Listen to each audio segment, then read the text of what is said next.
बीड जिल्ह्यातील नेकनूर पोलीस ठाण्याच्या हद्दीतील लिंबागणेश परिसरात घडलेल्या किरण सोनवणे हत्याकांडाचा पोलिसांनी सनसनाटी उलगडा केला आहे। सुरुवातीला रस्ता अपघात म्हणून समोर आलेल्या या प्रकरणामागे प्रेमसंबंधातून रचलेला खुनाचा कट असल्याचं तपासात निष्पन्न झालं आहे।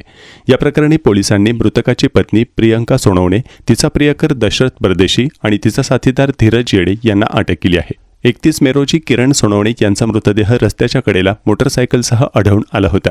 प्रारंभी हा अपघाती मृत्यू असल्याचं मानलं जात होतं, मात्र तपासादरम्यान पोलिसांना काही संशयास्पद बाबी आढळून आल्यानं सखोल चौकशी करण्यात आली।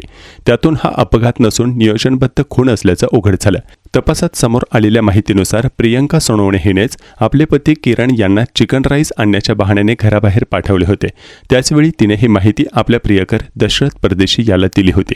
पोलिसांच्या माहितीनुसार दशरथ परदेशी आणि त्याचा मित्र धीरज येडे यांनी मिळून किरण सोनवणे यांचा गळा आवळून खून केला। त्यानंतर हा प्रकार अपघात असल्याचे भासवण्यासाठी मृतदेहावर मोटरसायकल टाकून रस्ता अपघाताचा बनाव रचण्याचा प्रयत्न करण्यात आला। खून केल्यानंतर दशरथ परदेशी याने प्रियंका सोनवणे हिला फोन करून कार्यक्रम ओके झाला अशी माहिती दिल्याचे तपासात समोर आले आहे।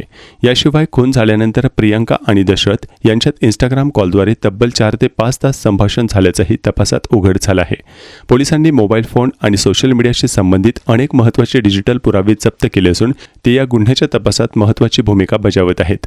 पोलिसांनी तिन्ही आरोपींना न्यायालयात हजर केलं असता न्यायालयाने त्यांना पोलीस कोठडी सुनावली आहे।